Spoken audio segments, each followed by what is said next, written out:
салом бинандагони азиз, охирин таҳаввулоти тоҷикистону ҷаҳонро дар барномаи ахбори озодӣ пешниҳоди шумо мекунем. ман Зарангези Наврӯзшо имрӯз 31 январ атрофи ин мавзӯъҳо суҳбат хоҳем кард. барои ҳифзи бозори дохилӣ ва танзими нарх ҳукумати тоҷикистон содироти сабзавот ба хориҷаро маҳдуд кард.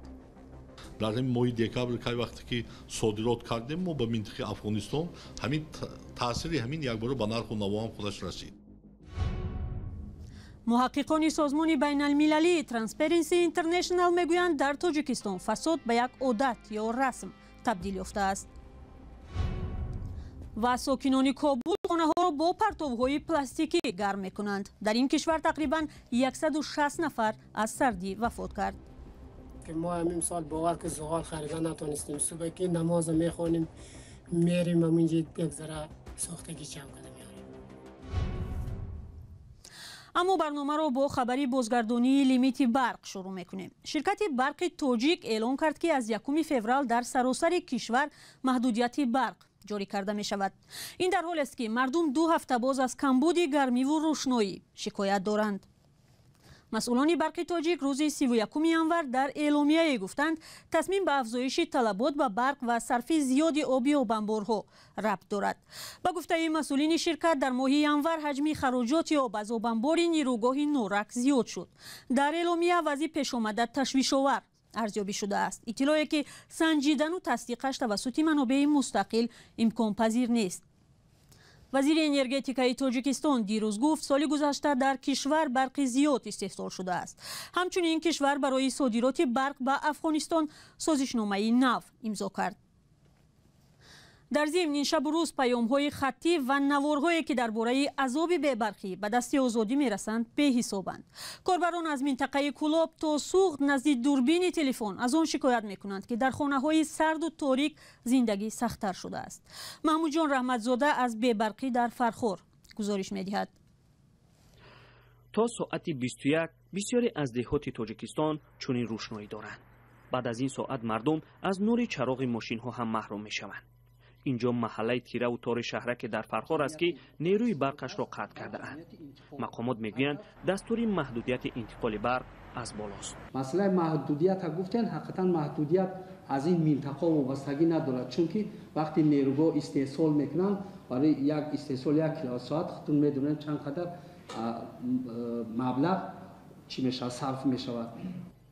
дар Тоҷикистон расман лимити барқ вуҷуд надорад. яъне мардум бояд 24 соат бо барқу рӯшноӣ таъмин бошанд. аммо чунин нест. намояндагони ширкати барқи тоҷик ҳам намегӯянд ки чаро нерӯи барқ шабона қатъ мешавад.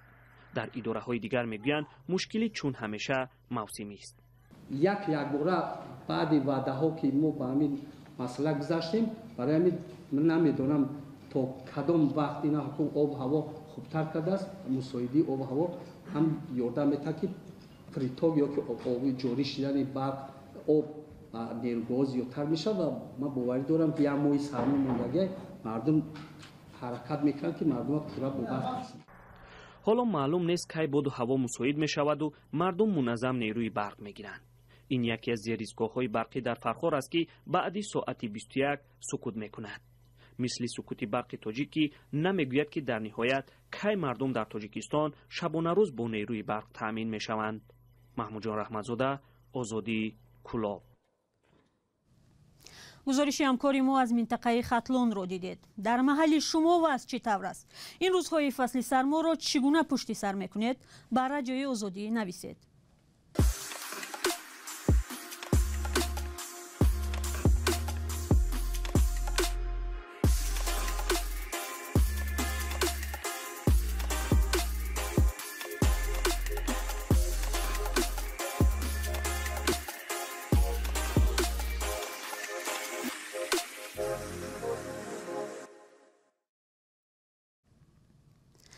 در یک هفته اخیر در تاجیکستان نرخ پیاز 19% و نرخ کارتوشکا و سبزی از 4 تا 7% بالا رفته است.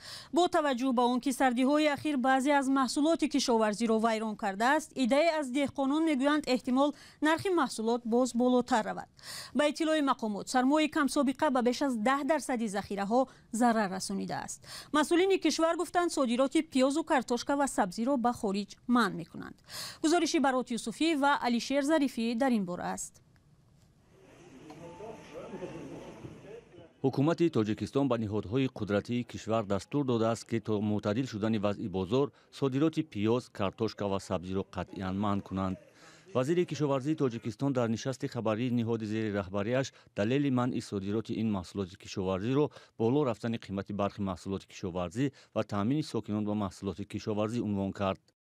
لیکن مقداری هم باقی مانده اگر درست از روی تنظیم نگاه بکنیم که استفاده بریم میرسد.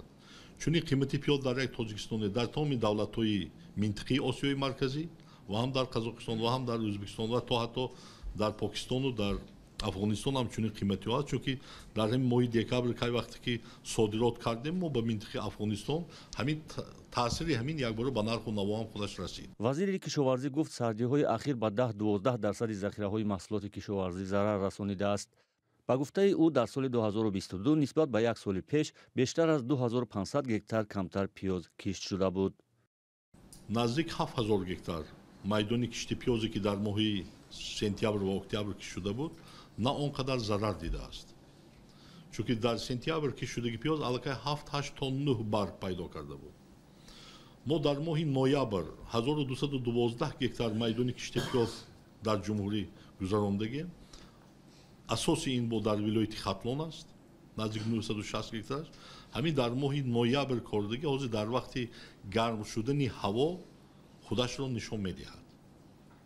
چه خیلی خنکی تاثیر کرده است باور. لکه کشتی که در 1400 گکتار در ماه دکبر کردگی این ضرر دیگه نیست.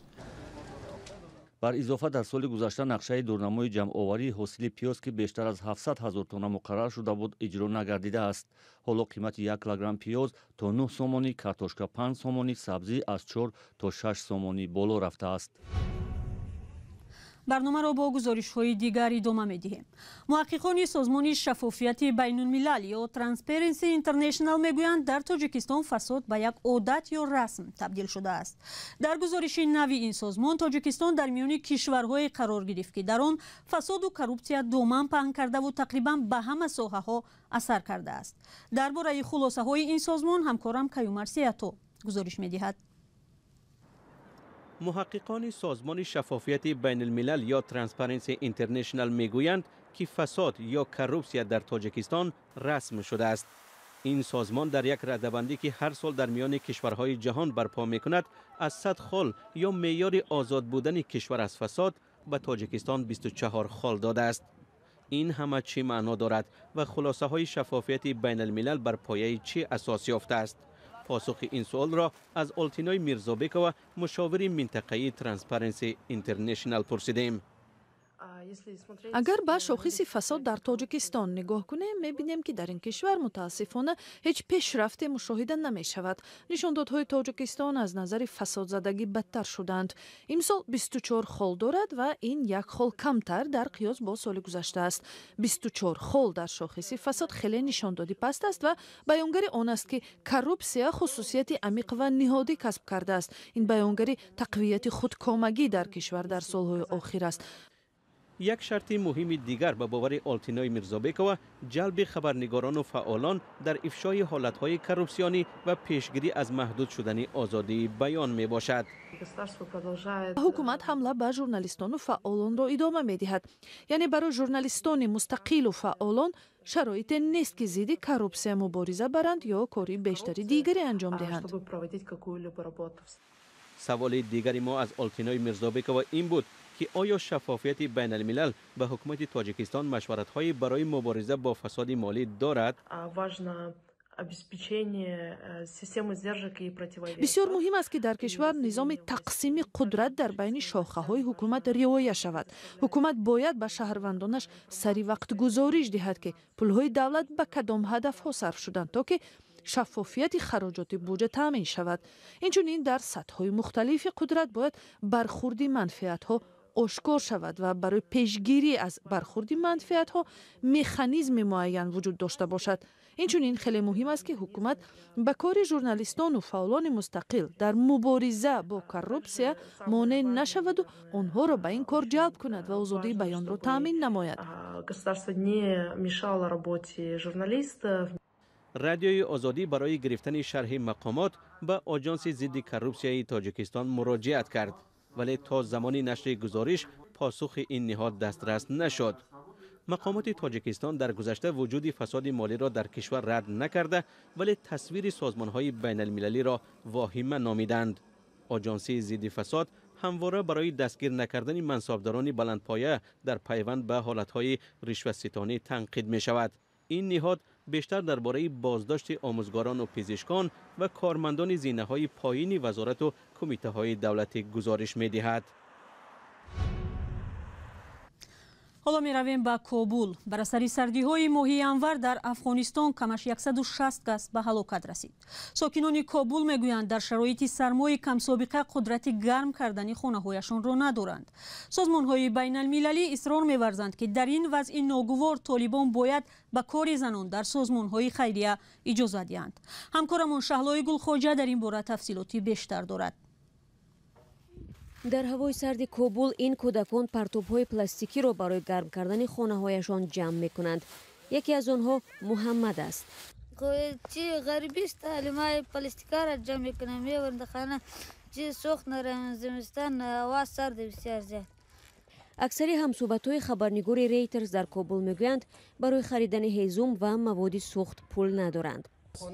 خنک است که ما همین سال باور که زغال خریدن نتونستیم. صبح که نماز میخوانیم میریم همینجا یک ذره سوختگی جمع کنیم. афғонистон бо сардтарин зимистони 15 соли ахир мувоҷеҳ шудааст. моҳи январ ҳаво то 34 дараҷаи таҳти сифр сард шуд. тоҷири маҳаллӣ Ашур Алӣ бо 5 фарзандаш дар таҳхонаи бетонӣ аз сардиҳо паноҳ бурдааст. تا صبح این اولاد آدم کتم پرده نمیشه، این اولاد که هیچ پرده نمیشه. تا صبح چیخ میزنه که مار یخ زد، دیده شد، دوته شد، همه مریض شدن. علی هم خونه‌اشро бо партобҳои пластикӣ гарм мекунад. ба қавли ин тоҷири 30 сола даромаде ки аз тиҷорат ба даст меорад барои харидани маводи ғизоӣ ва ҳезум намерасад. аз ин ҷост ки бозори ҳезуму бухории Кобул гарм нест.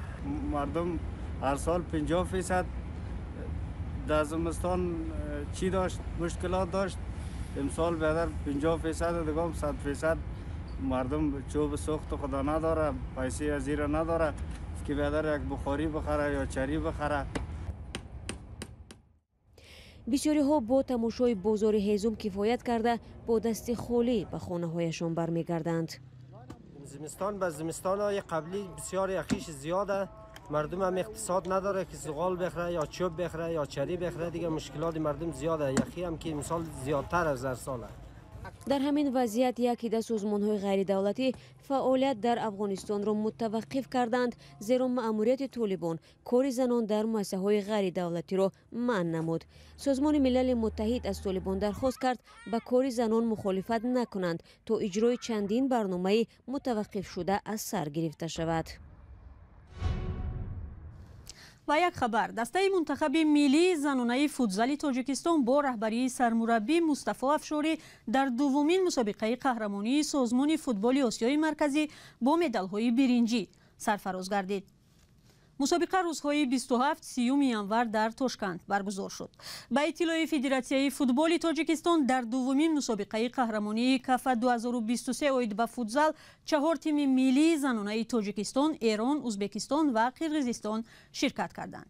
мунтахаби Эрон ки дар ҳар се бозиаш пирӯз шуд, бо касби 9 имтиёз ғолиби мусобиқа гардида бо ҷоми қаҳрамонӣ ва медалҳои тилло мукофотонида шуд.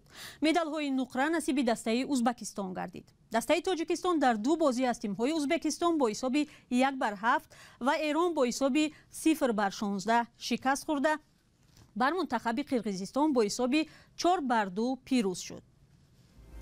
ба поёни ахбори озодӣ расидем, вале нашри хабарҳо бо аксу видео ҳар соат дар сомонаи радиои озодӣ ва дар саҳфаҳои мо дар фейсбуку, инстаграм, твиттеру, телеграм ва тиктоку одноклассники идома мекунад.